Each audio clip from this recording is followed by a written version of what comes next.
Buenas tardes. En breve vamos a presentarle el tema del sistema cardiovascular. Este grupo está conformado por Elsie Guevara Espitia, Jorge Junior Jiménez, José Lobo Sampaio, José Manrique, Andrés Lacombe Loaiza y Michael Andrés Mojica Díaz. El sistema cardiovascular, también conocido como el sistema circulatorio, es uno de los más importantes del cuerpo humano, ya que se encarga de transportar la sangre y el oxígeno de los nutrientes a todas las células del organismo. Además, permite la eliminación de desechos metabólicos, como el dióxido de carbono. Gracias a este sistema, todos los órganos y tejidos pueden funcionar correctamente al equilibrio y la vida del cuerpo.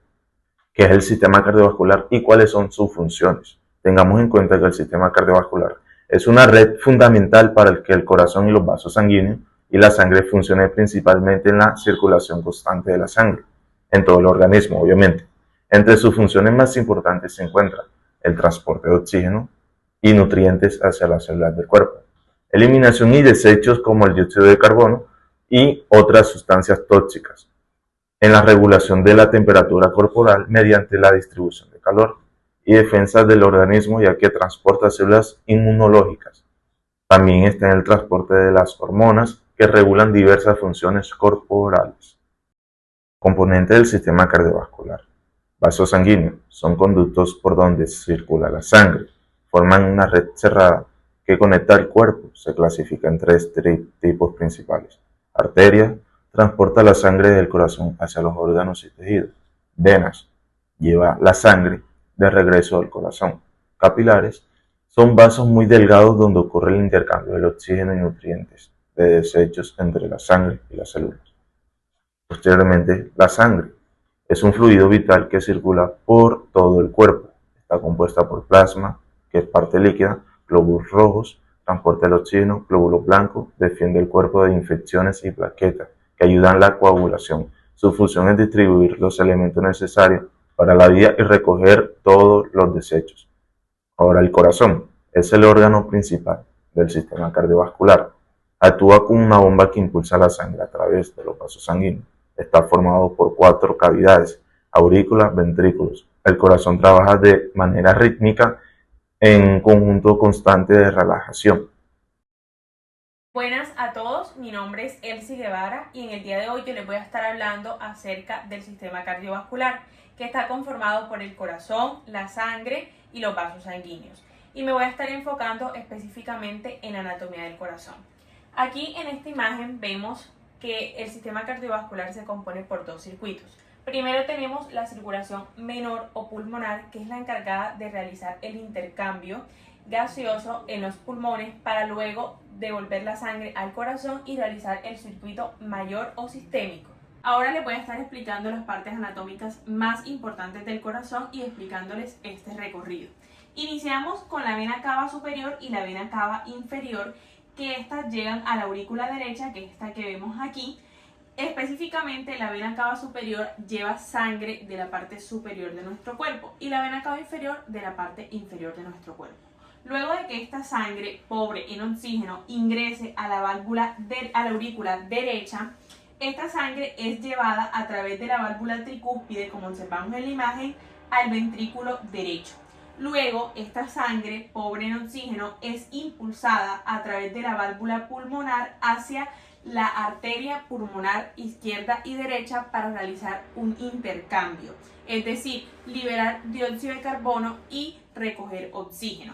Así que una vez ya este intercambio se ha realizado, a través de las venas pulmonares superiores e inferiores, esa sangre que ya es rica en oxígeno entra a la aurícula izquierda, como observamos en la imagen, y luego a través de la válvula mitral es ingresada al ventrículo izquierdo.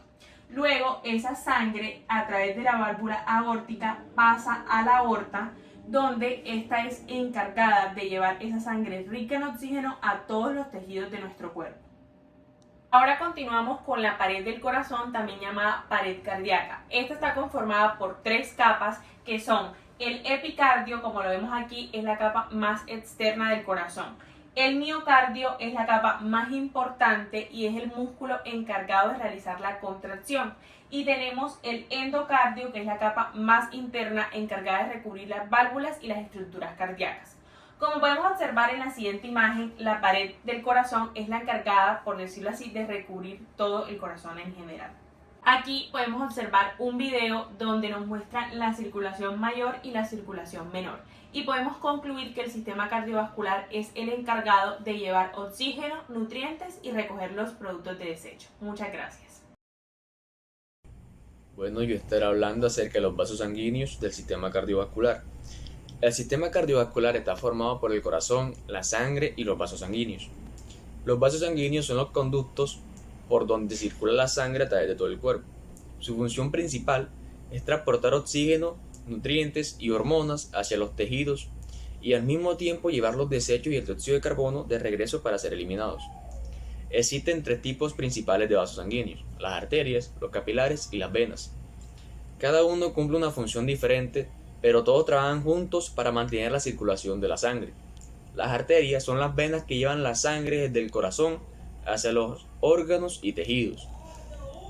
Tienen paredes gruesas, fuertes y elásticas porque deben soportar la presión con la que el corazón bombea la sangre.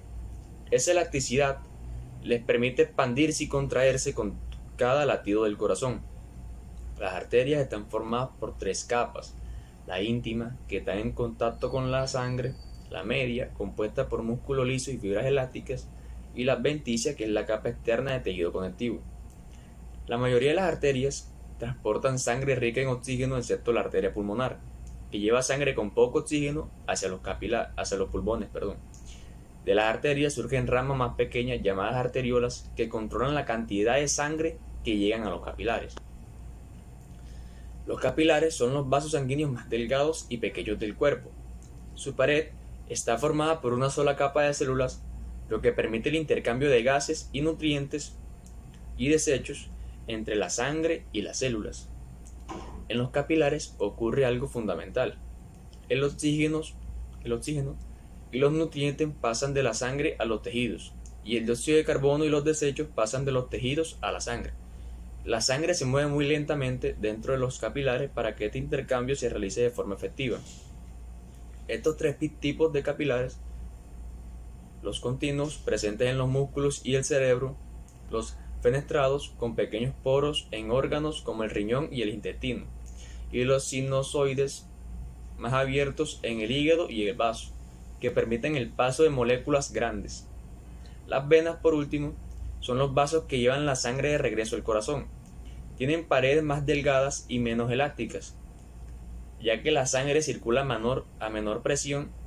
Además, las venas tienen válvulas internas que evitan que la sangre retroceda, especialmente en las piernas, donde la gravedad dificulta el retorno. Las venas se forman a partir de pequeñas vénulas que recogen la sangre de los capilares.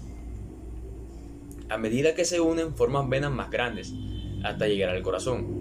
La mayoría de las venas transportan sangre con poco oxígeno, excepto las venas pulmonares, que llevan sangre oxigenada desde los pulmones hacia el corazón. También actúan como depósitos de sangre, ya que pueden almacenar con gran parte del volumen sanguíneo del cuerpo cuando éste no se necesita en otras partes. Hola, buenas noches. Mi nombre es José Manrique y hoy voy a hablar sobre el caudal en el sistema cardiovascular.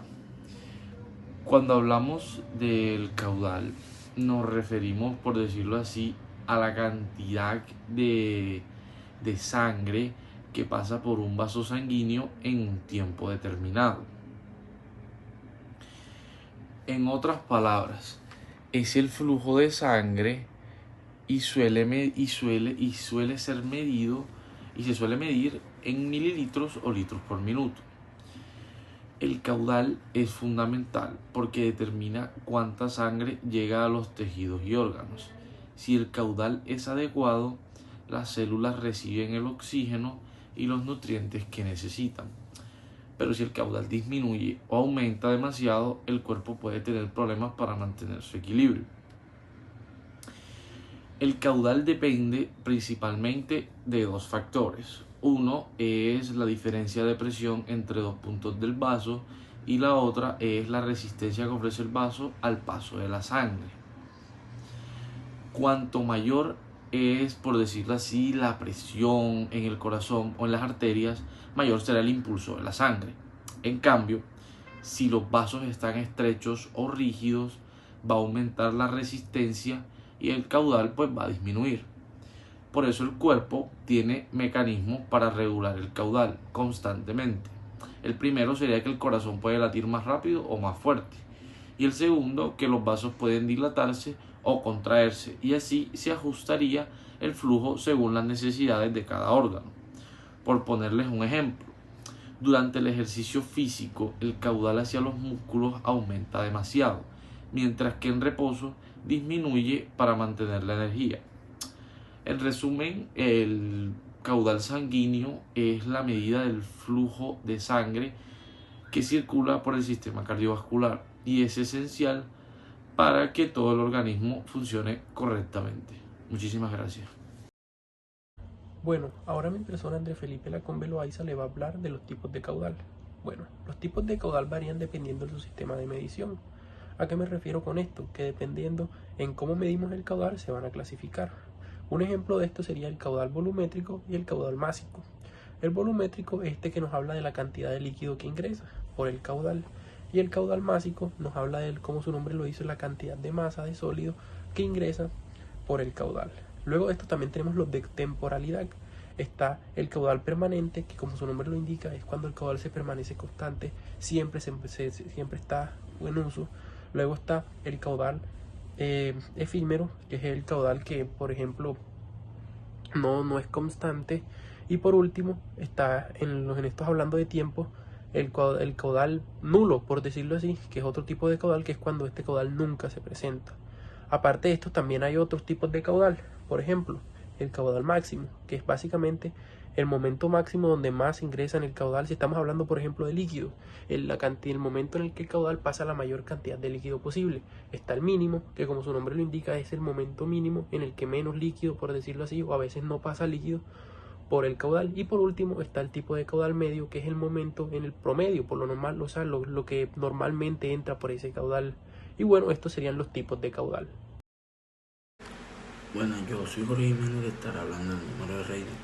El número de Reynolds es un valor muy importante en la física y en la ingeniería, especialmente en el estudio de los fluidos, y fue propuesto por el científico Osborne Reynolds en el año 1887 y sirve para determinar el tipo de fluido que tiene un fluido, y es decir, si el movimiento del líquido o del gas ordenado es caótico.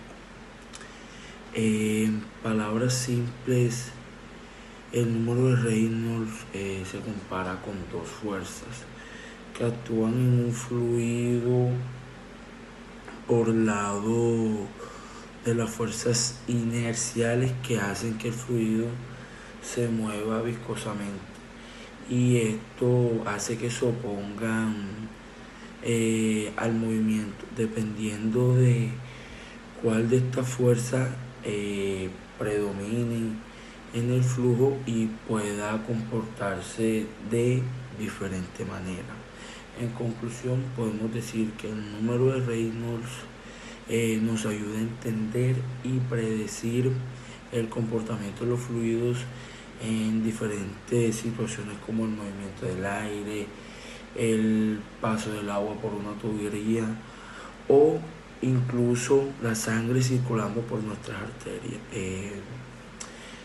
Esta sería mi explicación sobre el número de Reynolds.